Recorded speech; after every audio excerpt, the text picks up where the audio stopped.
Mi mamá se fue cuando yo tenía 8 años. No se desvivió, simplemente se fue. Un día estaba ahí haciendo arroz con atún y al otro día ya no volvió. Dejó una nota escrita y se marchó. La nota decía que no aguantaba más, que necesitaba empezar de nuevo, que nos dejaba el cuidado de mi tía Olga, su hermana mayor. Y ya, eso fue todo. Nunca más una llamada, nunca un regalo de cumpleaños, nunca un ¿cómo están mis hijas? Nada. Crecimos con mi tía Olga, que hizo lo que pudo. Nos alimentó, nos vistió, nos metió a estudiar, pero no era lo mismo. La tía Olga era práctica, no daba abrazos, no daba explicaciones, solo nos decía que había que salir adelante, que llorar no servía para nada. Yo pasé mi adolescencia con una rabia metida en el pecho. Mientras mis amigas hacían tarjetas para sus mamás en el colegio, yo hacía como que no me importaba. Me burlaba, me volvía fuerte, pero por dentro estaba rota. Cada año le preguntaba a mi tía Olga si sabía algo de mi mamá. Siempre me decía lo mismo: no, y si pudiera no te diría. El que se va sin despedirse no merece ser buscado. Y así pasaron los años. Terminé la escuela, conseguí un trabajo, me fui del barrio y empecé mi vida. Y entonces un día cualquiera, sin esperarlo, sonó mi celular. Era un número desconocido y contesté. ¿Aló? ¿Tú eres la hija de Carmen?, dijo una voz de una mujer muy despacio. Sí, ¿quién habla? Soy una amiga de ella. Está muy enferma. Me pidió que te buscara. Está en un hospital. Quiere verte. Me quedé sin palabras. Después de más de 20 años, ahora quería verme, justo ahora que estaba enferma. No supe quién le dio mi número de celular. No tenía idea. Todo se me parecía muy extraño. Colgué sin responder. Me quedé con el teléfono en la mano y el corazón acelerado. No sabía si llorar o gritar. No sabía si esto era una broma.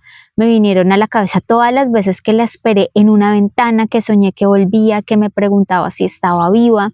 Y ahora resulta que sí, que había estado viva todo este tiempo, y ahora, cuando ya no le quedaba nada, me quería ver. No dormí esa noche.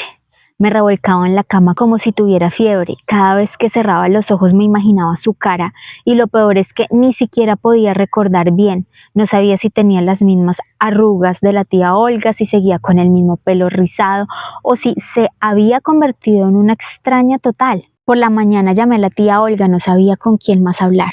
¿Qué pasó?, me preguntó apenas contestó sin saludar. Me llamaron. Una señora dice que Carmen está en el hospital, que está enferma. Hubo un silencio que duró más de lo que esperaba. Yo creí que la tía Olga iba a explotar, que iba a decir algo como «y ahora sí se acuerda», pero no. Solo dijo «¿y tú vas a ir?». Yo tragué saliva, no sé. ¿Y tú qué sientes? Rabia, no quiero verla, pero también no sé, es mi mamá. Sí, lo sé, pero nos dejó, a mí y a ti, como si nada. Eso no se borra, pero tampoco se resuelve ignorarlo. Me quedé callada, sentí como si me hubiera regañado, pero con cariño. Mira, continuó ella, tú no vas a ir a ese hospital por ella, tú irás por ti, para mirarla a los ojos y entender si eso que cargas adentro se te puede aflorar un poco. Pero no quedarte con la duda, porque yo sé cómo cargas ese silencio desde niña. ¿Y tú irías?, le pregunté a la tía Olga, como si eso pudiera darme una señal. No, pero yo no soy su hija. Sentí que algo se me arrugaba por dentro. Era como si todo lo que había fingido que no me dolía, ahora me estuviera apretando de golpe. ¿Y si voy y no me gusta lo que me dice? ¿Y si me da rabia otra vez? ¿Y si me quiere pedir perdón como si eso lo arreglara todo? Entonces te levantas, la escuchas y te vas. Nadie te está pidiendo que la abraces, ni que le des flores, ni besos, pero a veces uno necesita decir las cosas con la boca para poder sacarlas del corazón. La tía Olga siempre fue así, dura, con pocas palabras, pero cuando habla te deja pensando todo el día. Colgué y me senté en el borde de la cama. La voz de la señora seguía en mi cabeza. Está muy enferma, quiere verte. Y entonces me pregunté algo que me partió el alma. ¿Uno puede volver a dejar entrar a su vida a alguien que hace rato no tiene historia en ella? Porque eso era mi mamá para mí, una mujer sin historia, un vacío, un hueco, y ahora, después de tantos años, ¿tenía derecho a intentar llenarlo? Pasaron 26 días desde esa llamada. 26 días de insomnio, de cambios de ánimo, de imaginarte 1000 veces cómo sería ese encuentro. Unas veces quería correr al hospital, otras veces me prometía que no iría, que no lo merecía, que ya era tarde, pero lo cierto es que nunca hacía nada, solo pensaba. Me levantaba con el celular en la mano esperando no sé qué, que volviera a sonar, que me dijeran que ya no hacía falta ir, que ya no estaba, pero no, el silencio era lo único que volvía. Hasta que un viernes en la tarde me paré frente al espejo y me dije a mí misma, vas a ir, lo que sea que pase, lo vas a enfrentar. Y fui. Llegué al hospital sin saber en qué piso era, ni a quién preguntar, solo tenía un nombre y un nudo en la garganta. Pregunté en recepción, me dieron una habitación, subí, caminé, un pasillo largo que olía a desinfectante y silencio. Cuando entré, no estaba sola, había una señora sentada al lado de la cama. Me miró, se levantó. ¿Y tú eres? Sí, respondí sin poder decir más. Ella me abrazó como si me conociera de toda la vida, yo estaba tiesa, confundida y entonces me soltó una frase que me dejó helada. Hace 8 días entró en coma. ¿Qué?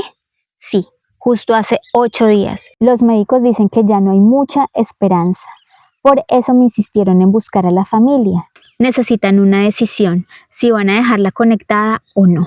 Sentí que me fallaban las piernas. Me agarré de la pared. ¿Y por qué no me llamaron antes? Yo lo hice, pero tú no viniste. Ella me decía todos los días que tal vez hoy sí aparecías, a veces me pedía que fuera a buscar a la tía Olga si no eras tú, pero nadie vino. Me miró con unos ojos que no eran de reproche, pero sí de verdad. Yo no supe qué decir.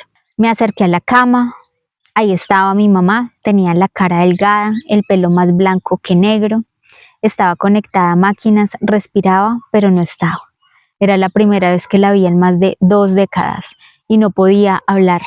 No podía preguntarle por qué se fue, no podía gritarle, no podía llorar frente a ella. No podía hacer nada. Me senté a su lado, le agarré la mano, estaba tibia pero sin fuerza. Y lo que sentí después fue algo inexplicable. Me sentí la peor hija del mundo, por haber esperado tanto, por haber creído que el dolor se podía negociar, por haber tenido la oportunidad de cerrar una herida y dejarla pasar. La señora se me acercó otra vez y me habló bajito. Yo no te quiero meter presión, pero los médicos necesitan una decisión. Ella está viva por esas máquinas, pero ya no responde. ¿Y tú sabes si ella quería? Nunca dijo nada, solo quería verte. Cuando vengan mis hijas, ahora sí puedo descansar. Esas fueron sus palabras hace 8 días, antes de cerrar los ojos. Y ahí fue cuando me rompí, porque entendí que tal vez ella también me había esperado todo este tiempo. Y cuando al fin volví, ya no había nada que decirnos. Cuando logré calmarme un poco, la señora me ofreció una silla, me senté, sentía que el corazón me pesaba más que todo el cuerpo. Ella me miró con el gesto sereno y me dijo, si quieres te cuento lo que sé, por si te ayuda a entender algo, porque a mí también me sorprendió que tuviera una hija. Asentí con la cabeza.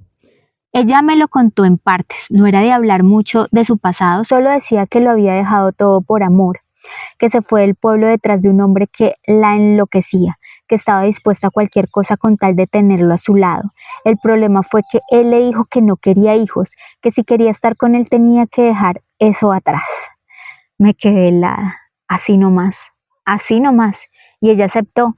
Dijo que ustedes se quedaban con una hermana, que estaban en buenas manos, que ustedes no la iban a necesitar. Eso me dijo y se fue. Tragué saliva, no podía creer lo que estaba escuchando. ¿Y él se quedó con ella? Al principio sí, pero después la dejó, se casó con otra. Y aún así ella siguió buscándolo, le rogó, le pidió que no la dejara. Estuvo detrás de él como una sombra. Se convirtió en su amante, así sin vergüenza, solo por tenerlo cerca. Se tragaba todo con tal de tener un pedazo de su atención. Y así vivió todos estos años. Así, por él dejó todo. Los dejó a ustedes, a su apellido, su dignidad, hasta que él se fue de la ciudad definitivamente. Ni una carta dejó. Ahí fue cuando ella tocó fondo. Y después empezó a trabajar en una panadería donde yo era encargada. Era callada, solitaria, nunca hablaba de familia, decía que no tenía nadie, pero que no importaba, porque aún soñaba con encontrar el amor de su vida. Me quedé mirando el suelo, sentía como si me estuvieran apuñalando el pecho lento. ¿Y por qué nunca habló de mí? No lo sé, tal vez le dolía, tal vez se avergonzaba, tal vez no quería que nadie supiera lo que había hecho, pero cuando enfermó cambió, se volvió más triste, empezó a tener pesadillas, a veces lloraba dormida y ahí empezó a nombrarte, a ti, a tu hermana y a alguien que creo que es tu tía. Decía que quería verlas, que no se quería desvivir con ese peso encima. Hice un esfuerzo por no llorar otra vez, me sentía vacía. La señora me tocó el brazo. Mira, yo no la juzgo, fue buena conmigo. Era trabajadora, callada, pero amable, y creo que dentro de su locura pensó que al menos en el amor iba a encontrar la redención, pero no fue así. Me paré, me acerqué a la cama, le agarré la mano otra vez. No sentí rabia ni lástima, solo una tristeza inmensa, porque lo entendí todo. Mi mamá no se fue por mí, no se fue para buscar una mejor vida, no se fue porque no podía más con la pobreza, se fue por un hombre. Y la vida al final se lo cobró todo. Se quedó sin él, se quedó sin sus hijas y se quedó sola. Los médicos no me presionaron, me dieron tiempo para pensar, pero yo ya lo sabía. Esa mujer que estaba en esa cama ya no estaba. Tal vez su cuerpo seguía ahí respirando con ayuda, pero su mente, su alma, su historia ya se había ido. Y la verdad, si algo me dolía no era perderla, era haberla perdido desde niña y darme cuenta que nunca la recuperaría. Firmé los papeles al día siguiente, la señora de la panadería me acompañó, ella sí lloró, yo no. El funeral fue sencillo, no había a quien invitar, nadie la conocía como madre, nadie la lloraba como hija, hermana, esposa. Éramos 4 personas en total, mi hermana, esa señora y un hombre que apenas saludó y se fue. Cuando terminó todo, tomé un bus de regreso al barrio donde crecí. Llegué a casa de la tía Olga. Me abrió la puerta sin decir nada, solo me miró, tenía los ojos húmedos, como si supiera que venía de ver algo que no esperaba. Nos sentamos, le conté todo, cada palabra que la señora me había dicho, cada detalle de la historia de mi mamá. Cuando terminé, la tía Olga suspiró profundo. Ella siempre fue así, me dijo con una voz pausada. Se enamoraba como una adolescente, aunque tuviera ya hijos, responsabilidades, años encima. Todo lo que hacía era por ella, nunca pensó en nadie más. Me dolió escucharlo, pero no podía negar que era cierto. ¿Y tú? Le pregunté, ¿por qué nunca hablaste mal de ella? ¿Por qué nunca me lo dijiste? Porque tú la amabas y yo no quería que la amaras menos por mi culpa. A veces es mejor que uno descubra las cosas solo. La tía Olga no era dulce, nunca lo fue, pero ese día le vi una ternura en su mirada, una ternura que me acompañó mientras me servía un café y me dejaba llorar en silencio.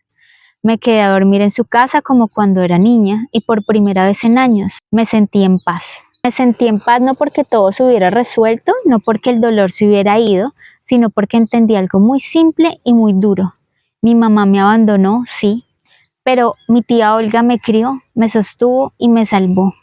Y yo no lo había valorado como decía. Esa noche antes de dormir me prometí algo, que iba a dejar de buscar el amor de quien me soltó y empezar a agradecer a quien me sostuvo sin pedir nada a cambio. Claro, y eso fue la tía Olga.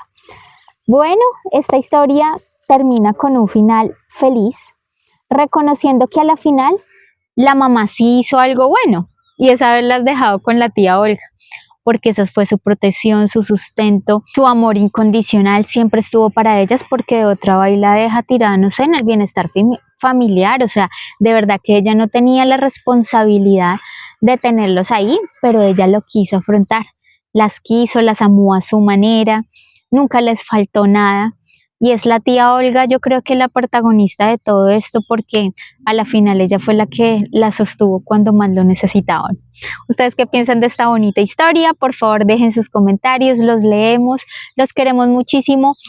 Y recuerden que pueden compartir, reaccionar y comentar para que más personas conozcan de nosotros. Un abrazo grande, hasta la próxima historia. Chao, chao.